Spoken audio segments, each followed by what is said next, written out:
Okay friends, this is a super quick video and I am experimenting with you all. So do not do this on something that you love and have spent 20 hours creating. This is for you to experiment on your end of the screen, but I think that you're going to be so happy. Okay, so recently I saw a video for somebody who was painting their couch, a microfiber couch, to look like leather, and I will have a link in their video below because the gal filmed this several years ago and she appears to be the genesis of this idea. So all the credit for this idea goes to her. I'm just using it in a different medium, which is to edge coat our raw edged items. So sorry, I know I'm talking fast, but I'm literally just like throwing this tutorial together. All right, so if you are not familiar with edge coating, let me quickly explain what it is. When we have an item with raw edges like this, so this is vinyl and it has these raw edges, it's not a big deal when it's white, but if you have an item and your item is black and then you have raw edges, you'll have this white line that is kind of glaring.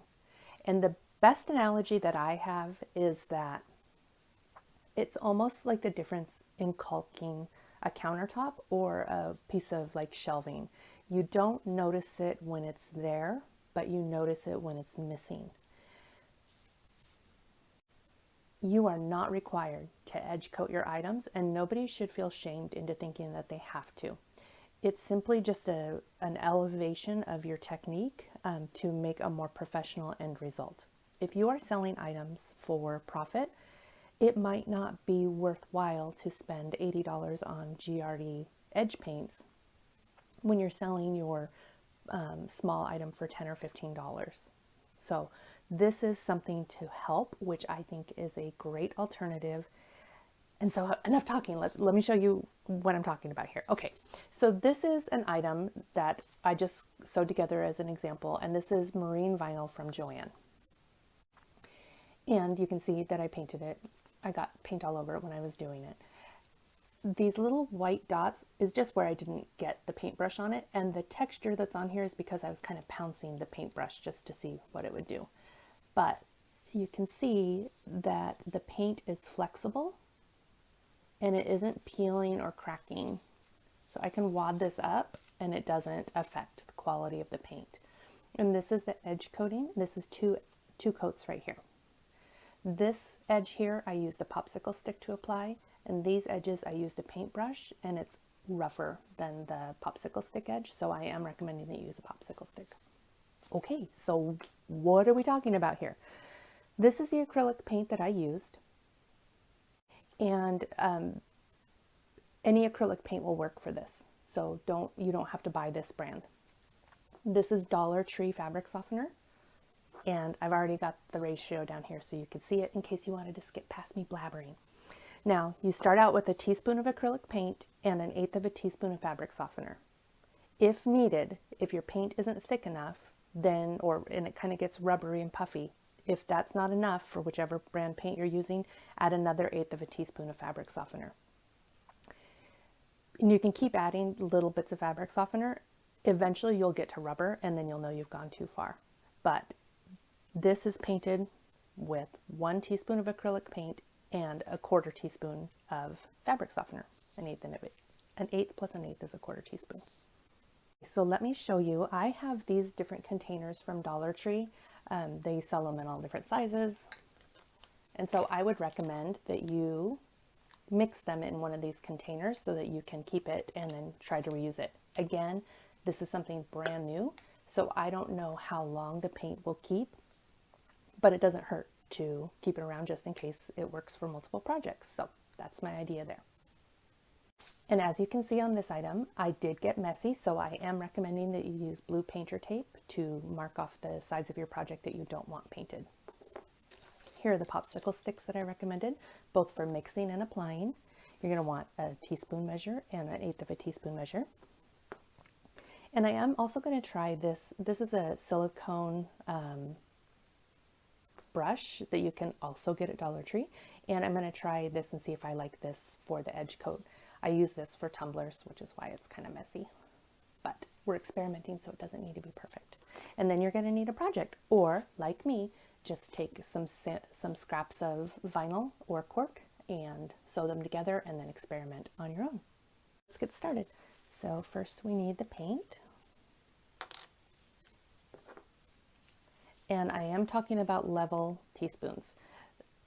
This fabric softener has an interesting effect on the paint, and a little bit does make a big difference. So you don't want to just kind of eyeball it. Be pretty precise with this. Okay, so there was our teaspoon.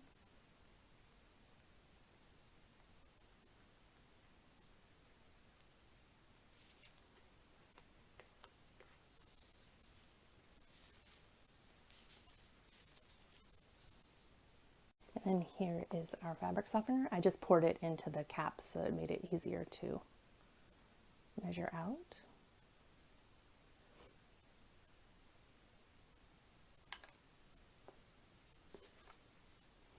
And I'm wearing gloves, not because you can't get this on your hands, but because my nails aren't done and I didn't feel like doing them, so I'm wearing gloves. Okay. And you just mix it. And see how it already starts to get thicker and it doesn't come off of the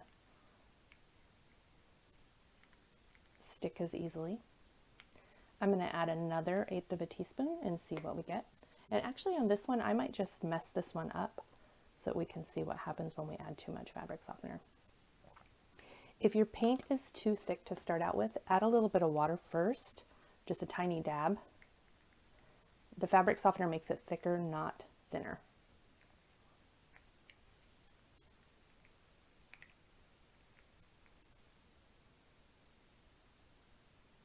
It's almost like stiff peaks on when you're doing meringues.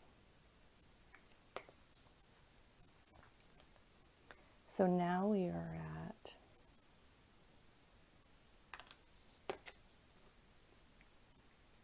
three times. I almost did math there, but I remembered I don't know how to do math. So we're at 3 1/8 teaspoons.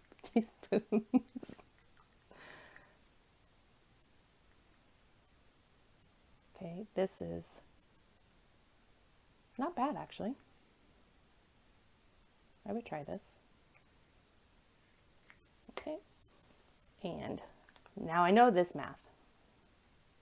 4/8 teaspoons makes a 1/2 teaspoon. So now we are at a 1:2 ratio.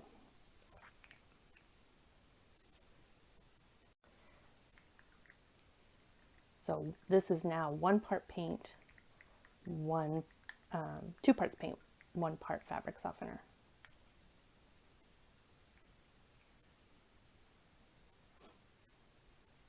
And that also doesn't look bad. That is nice and puffy. Actually, I think I might like this one.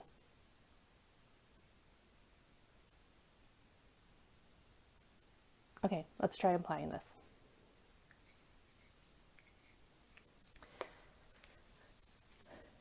Now this is a project that I had made and I did not love. I had messed it up and I didn't love it, and so it's just kind of been in the timeout corner. And so it's one that I don't mind experimenting with.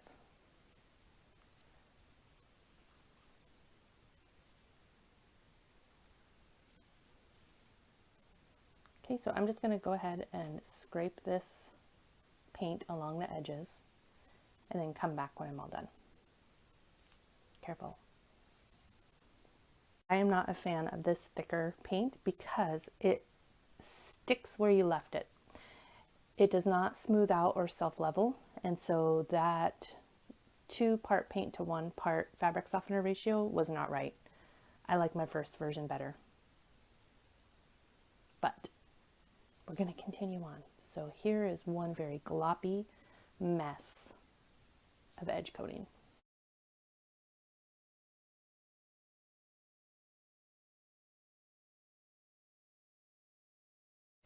Okay, I'm going to go ahead and add tape to the edges of this so that I can apply the edge coat. Okay, so I've gone ahead and I've added the blue painter's tape to the areas that I don't want painted here.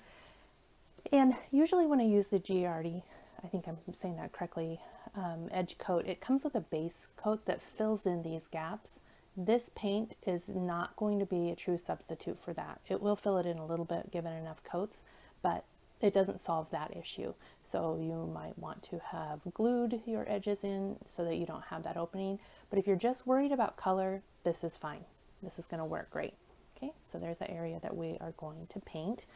When I'm using my true base paints, I usually use this little roller. This is a well that the color goes in, and then I just roll my objects along and it applies the color. I don't think that's going to work for this because it's too puffy and thick.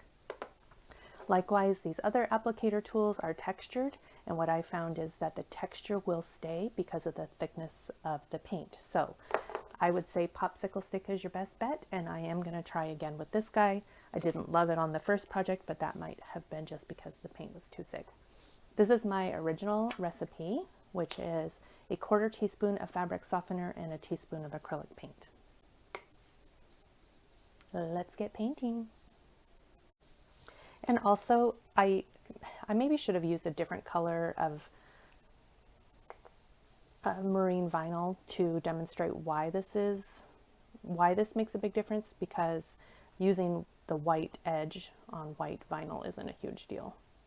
But I was worried that the black marine vinyl wouldn't show up on camera.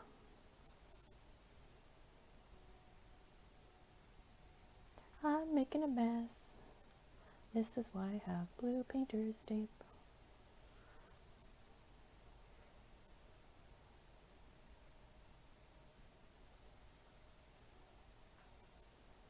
So I'm honestly scraping the edge of the popsicle stick along that line.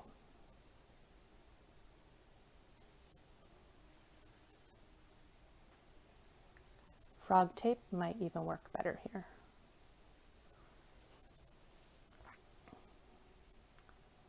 And you may have a steady hand, and so you don't need the painter's tape.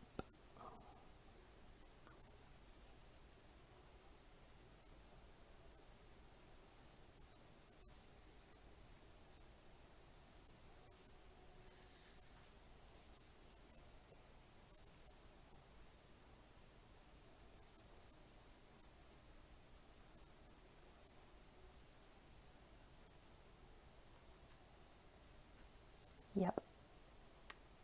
Guys, this ratio here is the ticket for this particular brand of paint anyways. It goes on nicely. It stays put, but it doesn't keep those texture. It kind of flattens itself down at just this scooch.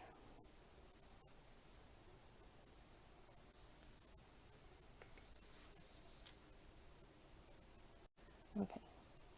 So here we are after one layer, and you know, I might just run my finger along here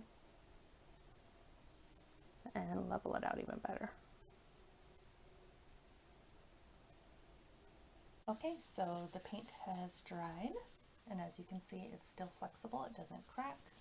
Let's go ahead and remove the blue painter's tape.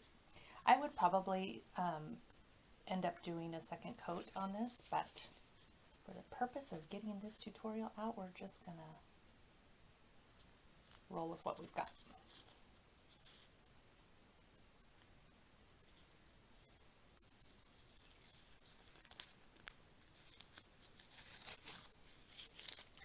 I will not make you sit here and watch me remove tape.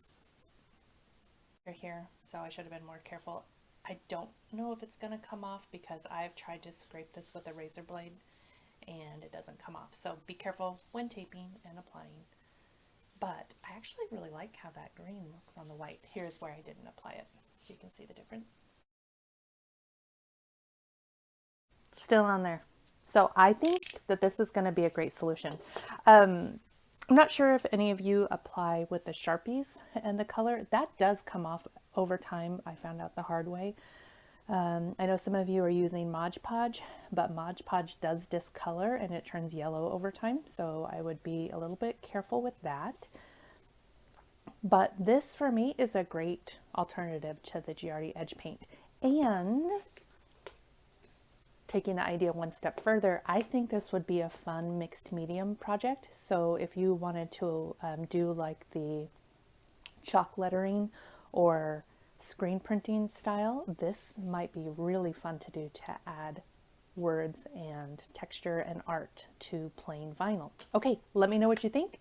Go forth and conquer, experiment on your own, and let me know how it turned out for you or not. Thanks, friends. I'll see you soon. Bye-bye.